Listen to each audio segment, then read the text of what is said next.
The agenda this week studied history with a group of Ontario teachers. We wondered what was behind the wage gap and pondered politics with opposing sides of the political spectrum. The agenda's week in review begins, however, with the furor over the Fair Elections Act. It's been offered as a cure for what ails Canadian elections, but the Fair Elections Act has become a hotly contested bill that puts issues such as vouching, robocalls, and campaign finance at the centre of an intense public debate. Joining us now for their take on the bill, Erin O'Toole. He's Conservative MP for the riding of Durham. Yasmin Dawood, law professor at the University of Toronto.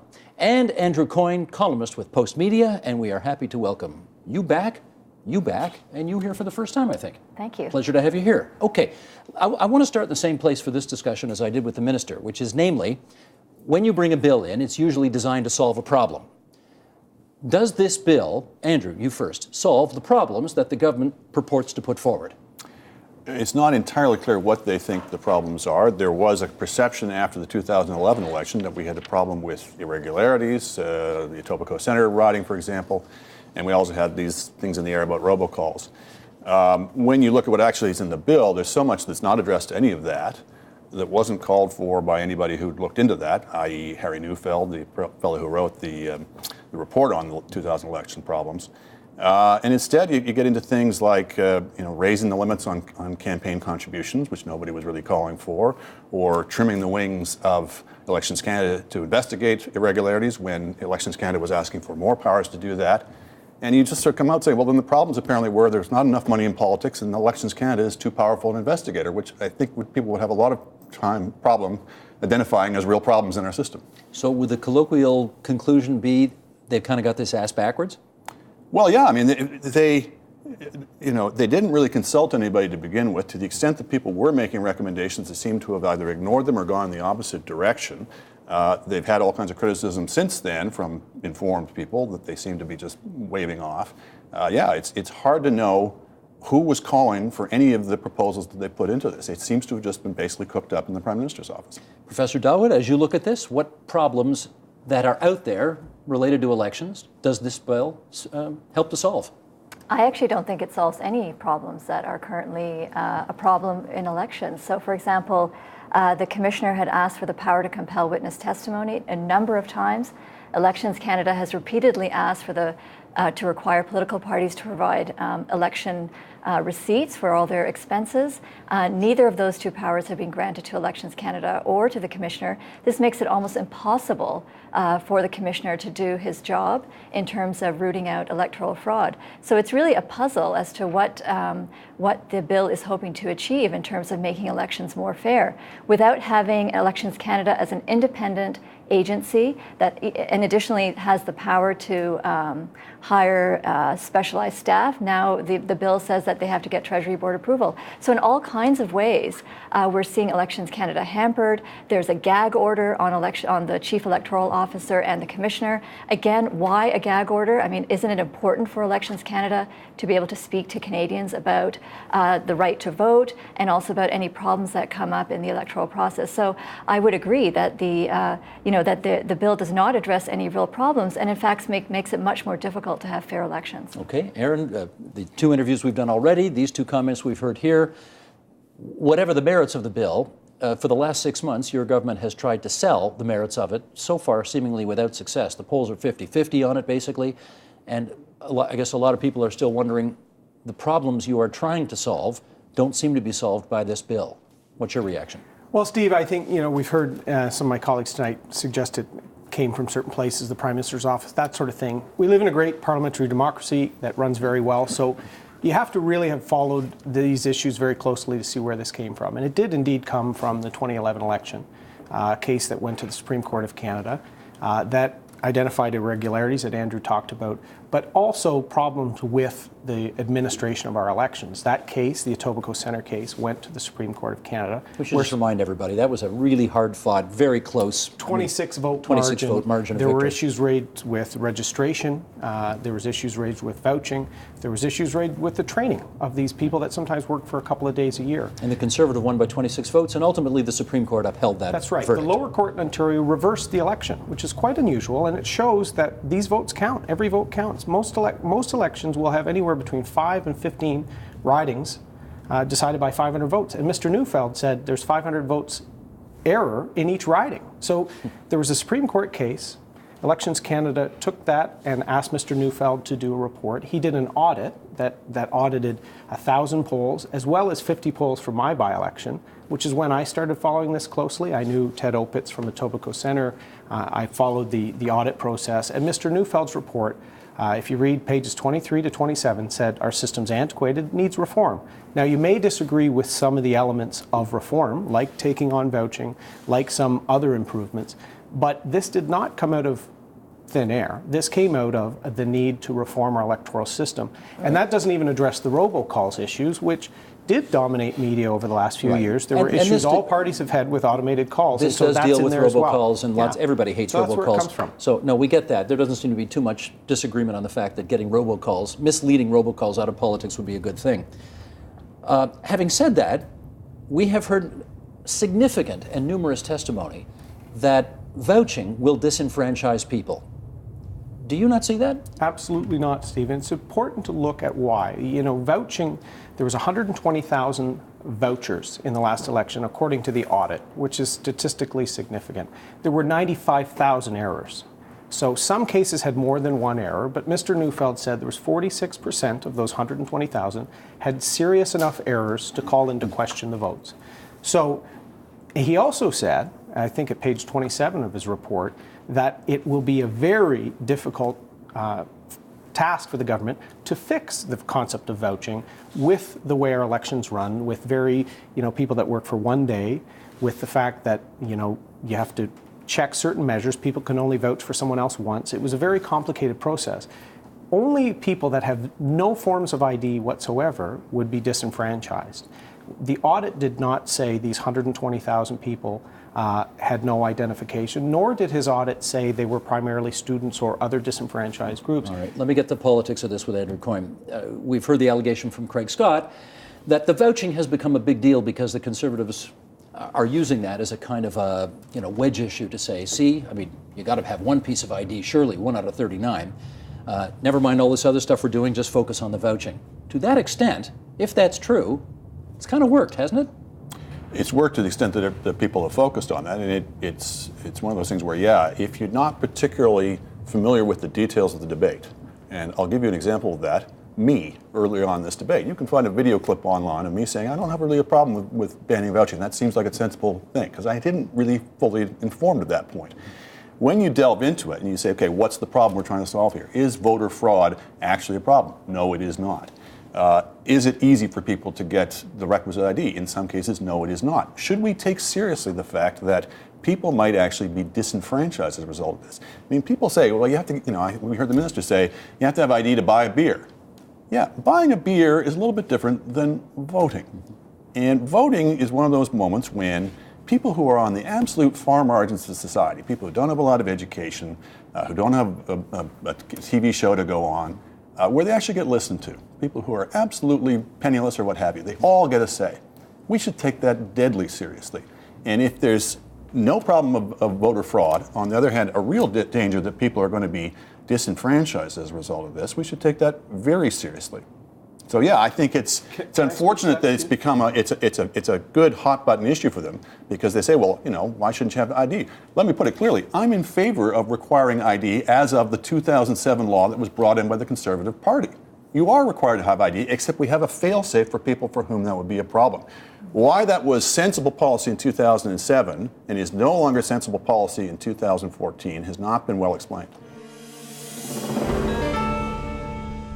John Duffy, who's a longtime Liberal activist, a friend of the program, I think we can call him, was on this program not too long ago, had this to say. I want to play this clip and then have you guys react to it, okay? Roll tape, please.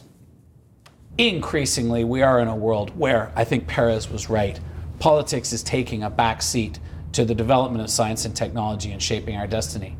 That creates probably a need for a different kind of politics so that we don't let things get out of control. But it's really a different world from the old one, where politics, as they used to say, took command. The history of the 20th century could well be called 100 years of too much politics. And if you look at Soviet Russia, Nazi Germany, Mao's China, you see too much politics and not enough attention to the realities, the long curves of social development and human development. Maybe it's not the worst thing to have a little less politics. Alan, what do you think? I actually disagree with the way that he just put it. I actually think one thing he didn't talk about during that 20th century where supposedly there was too much politics was we also achieved the relatively highest levels of social equality we've ever achieved during the period of the height of the welfare state. And with the retraction of the welfare state, the cuts in social assistance and so on, actually social inequality has increased dramatically to globally high levels in the last 20, 25 years. Because of too little politics? That's what I would argue is that unless we have ways, and so even though on the one hand I begin with a model of self-government, I also believe that we need to challenge the power of corporate owners and challenge the way that the market operates rather than assuming that it's going to work out for equality or for fairness through those processes. Marnie, too much politics in the 20th century is a cause of some of our difficulties?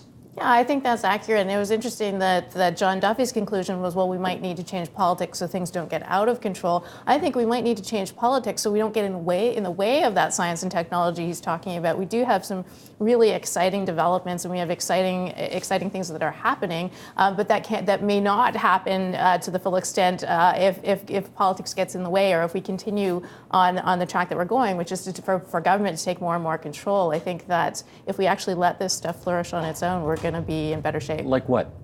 Well, I mean, I think like science and technology, even if you look at the internet, the move is on to, well, how are we going to regulate the internet? Things are out of control on the internet. If you look at the UK and what they're doing to try and make sure that they monitor what people are downloading, as far as if you want to download pornographic material, you have to out yourself to the cable company, basically. We're just getting more involved. And I think the beauty and the power of the internet has been that it has been this unregulated thing that has its highs, it has its lows, certainly, but it also has its real highs. It has changed the way we do business, it has changed the way we live, it has changed the way people seek democracy in countries that don't currently have it. Too much politics in the 20th century as a cause for some of our ills? Sakura, what do you think? Well, I think there's way too much politics at the top and not enough politics at the bottom. I mean, I think that people need to be more engaged for us to have a functional political system. And in order to do that, we need to give people, access to power and resources, public resources, more commons. In Bolivia, 20% of the federal budget is distributed to municipalities to decide in council how to use those funds. And this has been accredited with many gains on the local level within Bolivia. I also think that, if you look at the federal government right now, it's completely at war with scientists. And I think that is something that's, we should really critically look at, and how much of this politicking at the top is, subjugated under corporate interests. I have a hunch, Jen, you're going to agree 100% with John Duffy. Well, yes, I think 0% would be about right, or close to it. Yeah, I mean, in the first place, one should point out that there are these little things like World Wars I and II, both of which were surely due to politics. What else are you going to call it? The Great Starvation in China was due to politics. It was due to politics trying to do what it shouldn't do, which is to tell people how to use their land. And well, is that a question of politics, or is that a question of unchecked ideology? What's the difference? You don't see a difference? Well, when the ideology feeds into the political system, that's the point. Politics is ripe for that kind of thing, right? I mean, politics is some people at the top have a great deal of power, and they're able to be influenced by ideologies. And if the ideology is terrible, as it is in Russia and China and all sorts of places, then you're likely to get really terrible results. I can't tell if you're being kind of amusingly provocative by saying the best politics would be zero. On the contrary, the only trouble, I mean, it's very difficult. So no elections, for most of us, no politicians, right. no... Everything would be done by voluntary organizations, acting as voluntary organizations. All of us are already members of many voluntary organizations. I mean, of course, I can't help mentioning my Chamber Music Society, which doesn't accept government grants, doesn't get any, This is the one in Kitchener? What? Your Chamber Music Society in Kitchener? In Waterloo, yeah. In Waterloo, The Kitchener-Waterloo Chamber Music Society. Okay. But we do indeed we are a charitable organization that people can get tax deductions from, and that's true. And we do live on donations a lot. But you don't get government grants. Absolutely none. And you have a philosophical opposition to that. I do. And we've been operating for 40 years now, and we've done something like 75 concerts last year. Very few organizations put on more than about 8 with the assistance of a lot of government grants. You can do things if you just want to do them, and you get a bunch of people who are interested together to do them. So what do you know that nobody else knows? Depending on what you mean by nobody, a fair amount, I guess. But I mean, there are not many cultural organizations in this country that can do what they do, they say without public support right. through tax, you know. But the reason they say that is that there are politicians all ready to give them handouts if they ask for them. If they weren't available, I'm sure we would have plenty of cultural activity, probably more than we do. Alan, can you imagine a society working with no politicians, no governments, no oppositions, merely engaged citizens? See, I think a lot of it depends on what you mean by politics. And I thought Sakura put it really nicely about too much politics from above and not enough from below. Is to me, our destinies are inextricably connected with one another. And this is where I think we may disagree, is that I believe our destinies are inextricably connected in terms of things like the environment, in terms of indigenous rights, in terms of social inequality, in terms of health outcomes, all those things. And therefore, we need to find ways to work out together a common future, because we don't actually have an individual future separate from that common future. And that means politics in the sense of deliberation, debate, exchange between people in all kinds of different ways. That I think we need much more of. And the kind of politics that we have now, I think, are often degraded in people's views. It's often bureaucratic in form, and it's often unconnected to the vibrant from below activism and so on that really can make a difference in the world. This is Marta Yankovic, who is an Osgoode Hall Law student, and talking about an engaging classroom. Here's an anecdote that relates to that. Roll tape, please.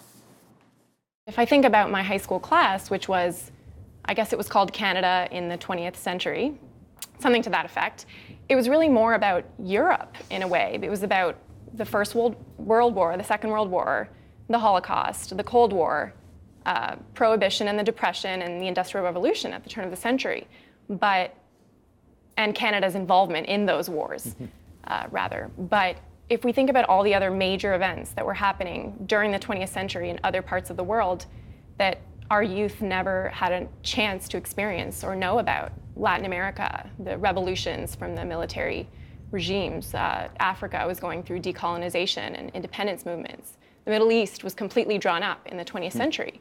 And well, what about the Balkans? How about, I mean, you were from there. Balkans as well. Did you get a chance ever during your high school years to come up to the front of the class and just talk about what you would have known about that, given that you're from there? You know, I didn't, and I was always really interested in that. I think as an immigrant and as a youth from an immigrant family, I tended to have these just curiosities about other parts of the world, including my own origins. And, you know, the extent of hearing about Serbia was really limited to who started the First World War. Reaction, Jack? Wow, I mean, when you're talking about a grade 10 class, obviously Canada has its place in the world, and I think there always has to be that dimension, but there's a real danger.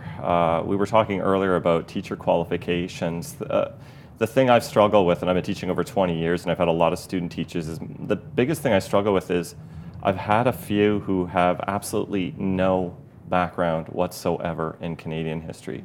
Their formation is in world history or in a particular country overseas, and that has its value, but we're the frontline players to sell our nation's story. And we need to entrust that to people who've got the right formation so that first and foremost, you know, we shouldn't apologize. We're Canadian. We need to get out the story of Canada. And Canada is a story about many people coming to our country, but the stage is Canada. It has its moments where Canada's story goes overseas, clearly, and we have to bring that into the story. But we can't forget where the stage is, and the stage is here. And we need to teach our children our story. As diverse as it is, it should be a Canadian story. But Marcy, you heard that observation that there are a lot of things going on in the 20th century that perhaps Canada was not at the fulcrum of. and that for her educational experience, she didn't learn very much about all those other things. Okay. If you do look carefully at the curriculum, yes, guilty as charged. We do tend to focus a lot on our relationship with Europe. So we do focus on World War I and World War II. And we do talk about the Cold War, and we do talk about NATO, and we do talk about the formation of the UN, and we don't have much time to discuss the Middle East or South America or Asia. Africa. We don't. We don't. Yes. And I don't know if it's because the curriculum always sees us as a middle power rather, I mean, obviously not a superpower. I don't know. I don't really know, though, it's appropriate to talk about that in the grade 10 history credit. There are other history credits that we do offer high school students that talk about those subjects in greater detail, and that we do give them the weight that they do deserve. But let's take a look at the grade 10 history credit. The credit is about grade 10 history. It is not about Russia. It is not about South Africa. It's about Canada's curriculum. It's about our story, as Jack mentioned. Okay, but Neil, is that adequate in a world, in a province where increasingly we've got people that you're educating who come from all over the world? And to know just about Canada in a world where a lot of your students increasingly are citizens of the world, not just of the country. Sure. Does that get it done? Well, let's make history compulsory. Let's call it for what it is. I think, and Jan may correct me here, there's only 2 provinces in the country that have a compulsory history credit in high school. Which are they? Which are Ontario and Nova Scotia. And Quebec, I'm sorry, yes, Quebec as well. So thank you for correcting me. But let's call it for what it is. I think there's a tremendous opportunity. And Marta's a success story there. Let's say Marta's a pretty savvy young lady there. Who clearly has questioned and clearly has engaged in history. And, although it may be taken as a bit of a critique of what happened in her grade 10 history class, she's clearly become motivated about history.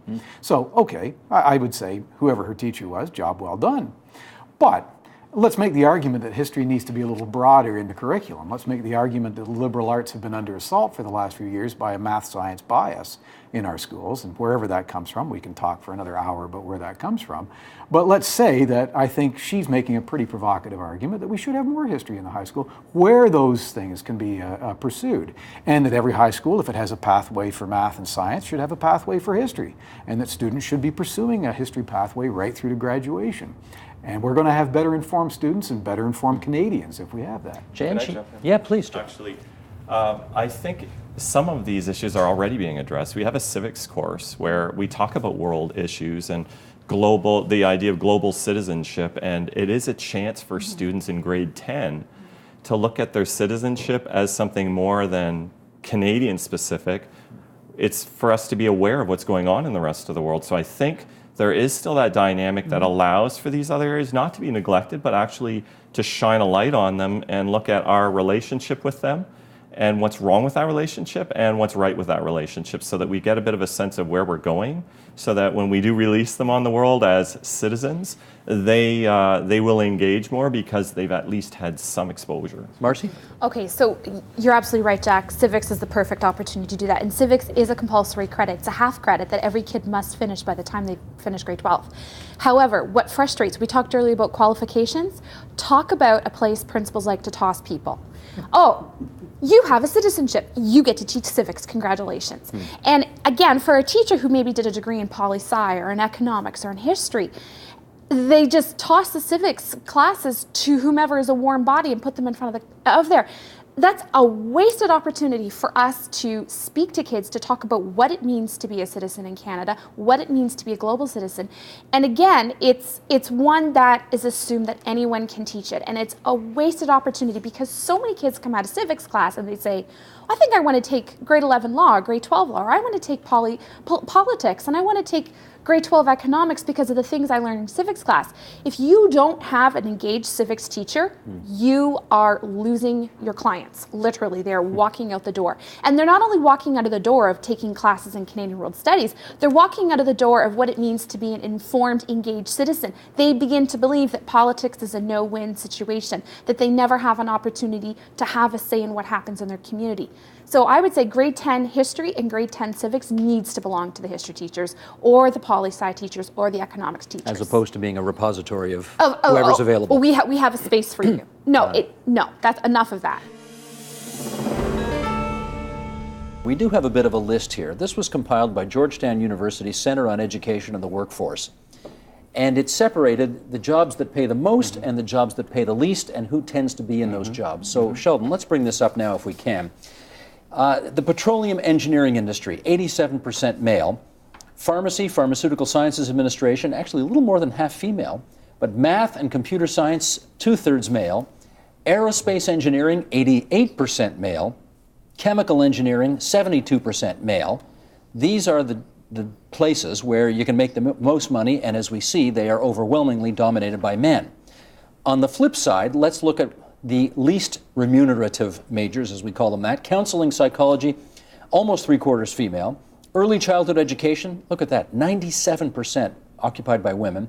Theology and religious vocations, 2/3 male. Human services and community organization, 81% female. Social work, 88% female. Okay, Mary, you look at those numbers and what do you infer? Well, I think what you see is that actually the occupational sex segregation, which is kind of what drives the pay gap, it still exists and exists to a large degree. And you'll find, even if you look into occupational categories, and Sheila may have more to say about this, in each occupational category, women earn less than men in all of the occupational categories. So you see, and I guess this also gets to the issue of what is discrimination, because I think some people think it's only discrimination if I look at the two of you and decide to pay you less than Sheila, and then that's discrimination because that's wrong. If we have equal qualifications, experience, all that. But in fact, systemic discrimination is something that would influence, and in fact, when Ontario did its Green Paper in 1985, before it got its Pay Equity Act, the Green Paper talked about the whole gap, which at that point was actually 38% was the gap, okay? And at that point, they said, well, the Pay Equity Act is only going to deal with the part that in a workplace you're comparing men's and women's work. The rest of the gap is also tainted by discrimination in the sense of what are all of the factors which mean that that women may be more in part-time work, etc. Now, back then, we used to not think of women as being the primary, the ones who had the most educational attainments, right? But as we moved through the 80s, 90s, and forward, that is now the case. So one of the questions to answer is, given these very high educational attainments, why isn't the gap much smaller, right?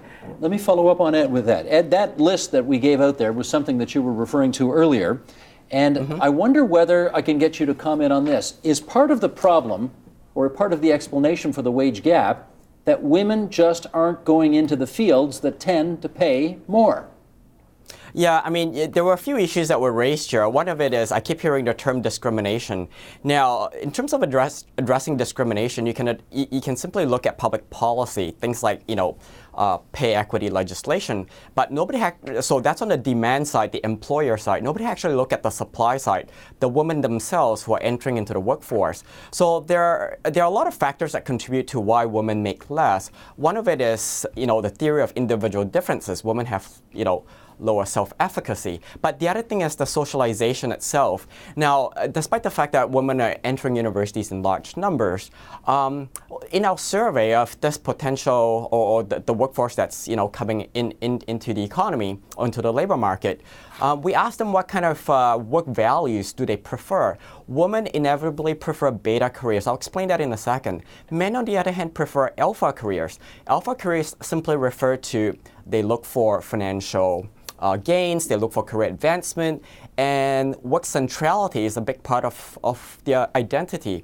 When we ask women the same questions, they tend to value work-life balance. They tend to value making a contribution to society at large, which is why we see that women tend to congregate or segregate in occupations such as being, teachers, social workers, what we call health and human services. Do you think Canadians are, as a result, hesitant to ask any questions about multiculturalism? It's interesting. I don't think that we're hesitant to ask questions in private. I think a lot of us have questions. when other people are not expecting us to be on script. But again, in public spaces, people are afraid. And I'm here to say, if you love diversity, then also love the fact that all of us will have a different point of view, and that we should be willing to engage one another in that point of view. Why? Because if we avoid asking each other searching questions, then in effect, what we're doing is infantilizing each other. We're, implicitly treating one another like children. That's not respect. You're too immature to handle a serious Exactly. conversation. You're not my peer. You're not my equal. That's really what's at the bottom of it. And I'm saying that's not respect. That's disrespect. And moreover, that is dishonest diversity. So the fear that you just referred to is based on what? What are we afraid of happening if we have this conversation? Well, could you, Steve, tell me in all honesty, do you think that you could begin this conversation, that you have issues with multiculturalism? Here's why. And be told that, yeah, it's fine to be hearing this from a white guy. Yeah, that's not a great example. Sorry, I should say. No, it's fair. not a great That's example fair. because I don't give opinions on anything on this program. No, but you see, I think that's a cop-out. If you okay, but it's okay, true. okay. So let me put it this way. When somebody was asking me the other day, what kinds of examples could I give? As I was going through a number of examples, he said to me, "You know what? I just realized as a white guy, I wouldn't be able to say this I'm stuff. not allowed to say that. I'm not allowed to say it. Now I could, but I know what would be coming my way if I did. Which would be what? You're a racist, dude. How can you possibly do that? Consequences. Don't you know? Don't you know that you're not allowed to go there? At which point, I think the white dude ought to be asking why. Why are you reducing me to my skin color? Let's engage. I'm not saying I'm right. I'm not saying you're right. Let's actually have an honest discussion about this and see where we both end up. And you mentioned when you were reading Katha Pollitt's quote, she uses this very sort of big scholarly phrase, cultural relativism. I just want to point out, relativism simply means that you stand, that you fall for anything because you stand for nothing. What I'm arguing for is pluralism, which is that you're allowed to make judgments, but make them your starting point. Don't make them your finish line. In other words, have your judgments and then recognize that your judgments are contingent. They're temporary. They're based on two other things. They're based on having more experiences in life and hearing better arguments down the road.